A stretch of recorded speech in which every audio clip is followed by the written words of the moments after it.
Hello everybody, welcome to R&B Reviews. I'm your host Rob, and today I'm joined by guests. We've got JJ. What's up, world? And then we've got Darren.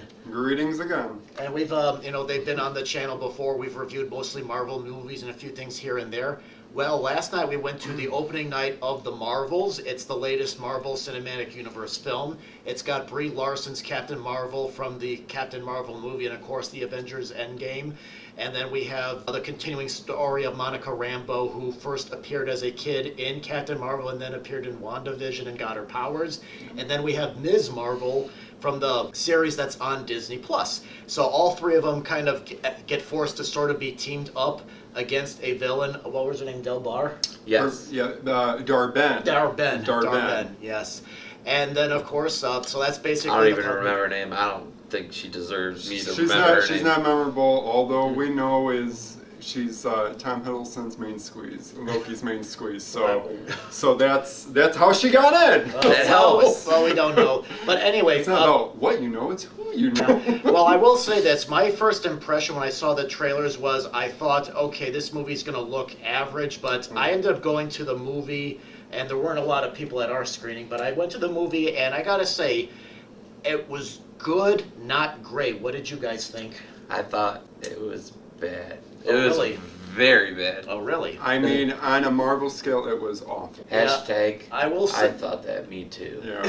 I thought, yeah, because I will say this, it feels like the last several Marvel movies, except for a few exceptions, like maybe Ant-Man 3 and Guardians of the Galaxy, they've mainly been average, like Wakanda Forever, Thor Love and Thunder, they've just been okay. They're not, to me, they aren't really as good as they were like with Iron Man and, all those Not earlier even close. movies. Not even close to the original Captain Marvel. Not even close.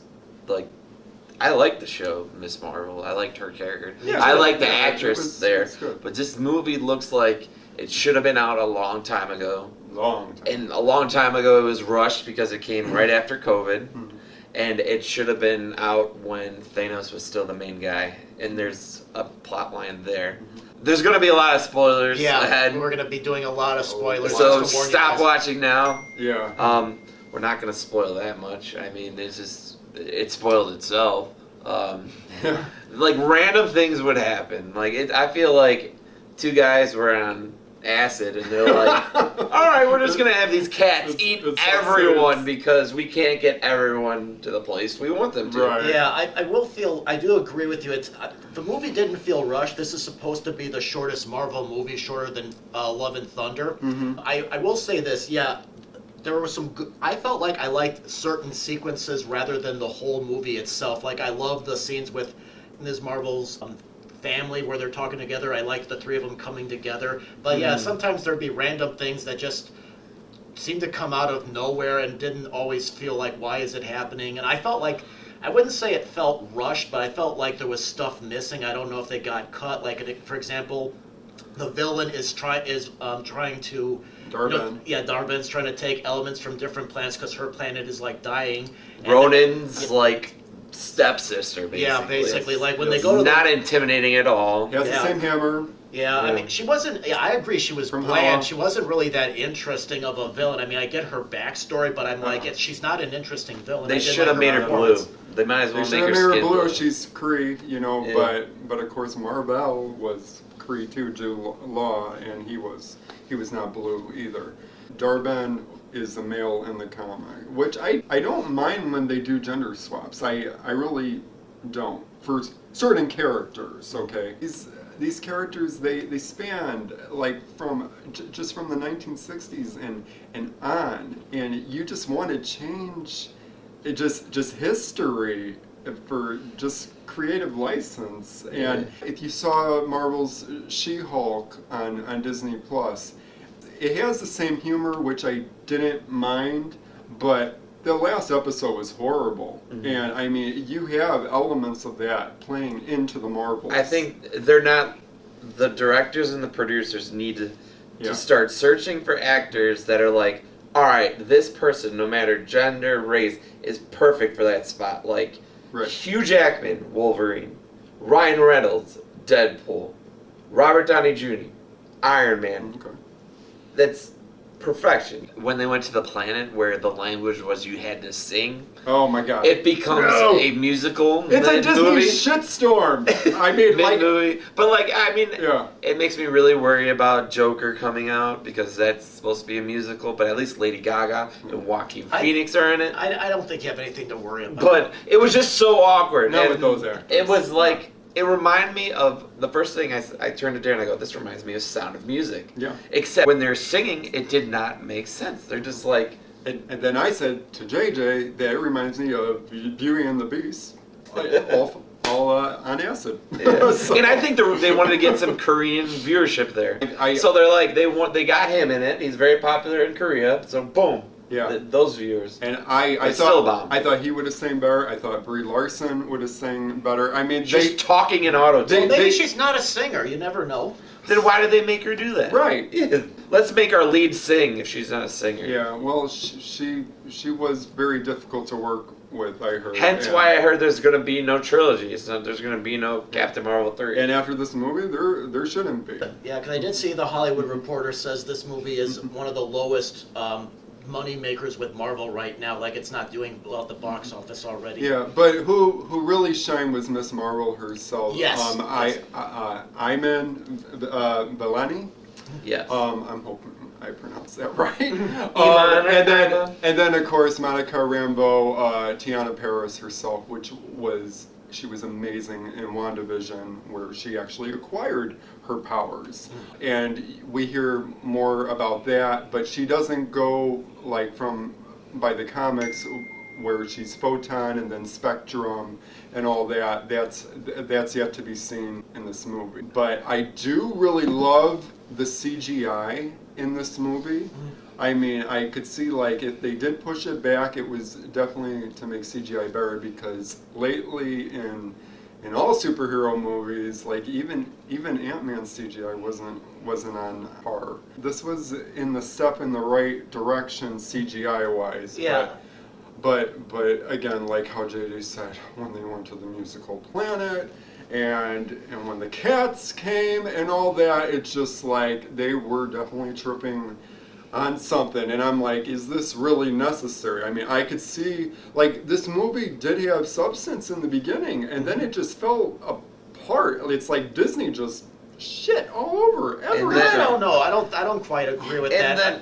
And then you had to be a woman just to have a okay. meaningful part in this, because even the cameo was. Yeah. I'm like, all right, I got excited. As soon as Captain Marvel goes, oh, I'm gonna have one of my friends help us out. I was like, oh, who's gonna be? They're gonna show up, and then of course it's the girl from Asgard. Yeah. Valkyrie. Who makes a cameo. I like her character. Yeah. Don't get me wrong, but come on, But you could have. There's so much more leading into Fantastic Four, X-Men. Yeah. You could have thrown more in there. Yeah, and Darren, getting to what you said about the quality, the CGI, but the movie to me did not feel like a cinematic movie. It felt like it was an episode of one of the Disney Plus shows. It didn't really have that big budget cinematic feel of the other movies. It felt like one of the Disney Plus shows. Yeah, and it probably would have worked better. Maybe it would have been better. With that. Yeah. And I do not get them interchanging their powers. That never happened in the comics, and that was just confusing. In fact, it took up a good portion of the movie just figuring out how to for them all to stay in one place. And that scene was way too long. Yeah. Like was like 30 to 45 minutes long, where they're just snapping. I do feel like there was, like you said, there's some substance. Like there's the part like where Monica's upset that Captain Marvel never came back, and there's good bits. And there's a scene later on where she says why she did and everything. But I do wonder if there's stuff missing, because like I said a moment Like that should have been Captain Marvel 2 movie right there. Yeah, because there's after they realize the water planet might not be saved, it's like, well, can we please wait and it's like we saw with the other planet with the Skrulls. We kind of got to grieve with them when the villain came and took their elements out. And I feel like we didn't get that chance with the other planet. I would have liked to have had a moment. I feel like it was too abrupt. And there was no continuation or even like reference to Secret Invasion on Disney Plus. You had the Skrulls in there, but nothing as far as the ending of that. I won't ruin that for any of you if they haven't watched it yet. I know that, but there's nothing that connected there. one thing that really does shine about this movie is when it ends. Yeah. There's an amazing scene. If you have been watching Miss Marvel, we do know that she is a mutant. We find out a lot more at the end. I don't know if I should spoil that or not, but you said no. That summed it up. But it definitely has a link to X-Men. Whether they do go this route, which I think would be really awesome from what I saw at the end, but this is definitely one that you don't have to hurry to the theaters. Yeah, it sounds like I liked it more than you guys did. I thought it was good. Well, you like cats. I mean, you were all over that scene. scene. It was catnip that to has you. nothing to do with that.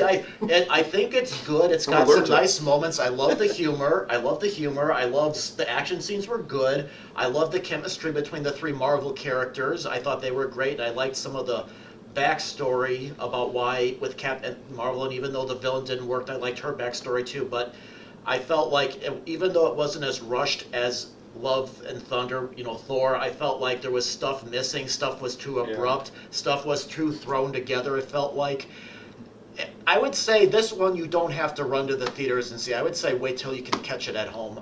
Yeah. It's something that needed to be finished. Yeah. It's a story that needed to be told, and then now you got to be optimistic about the future with X-Men coming, with Deadpool coming. And I feel like you got to get through all the bullshit to get to the good stuff. Right. And that's the way it's... Right. And now the writer's strike is over. You can't blame COVID. That's all done. Mm-hmm. It's all fresh. So... Which probably had... And that's going to put pressure on Marvel. That really is. Right. Which probably had effect on this movie was all the things that you mentioned. Okay. Well, let me ask you two this. Out of 5 stars, how would you rank it? 2.5. I give it a 2.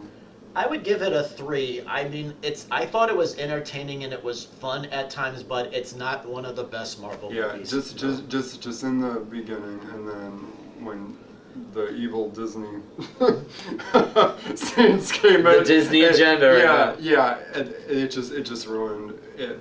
Also, like, they want to bring back the regular Avengers, and I really don't think that's going to happen because they already introduced a lot of the young Avengers. We met America Chavez. We met Kate Bishop. Yeah. We met Stature, which she's not Stature yet, but Ant-Man's daughter. And then we met the Patriot in Winter Soldier. Well, he becomes a Patriot, Isaiah Washington's son.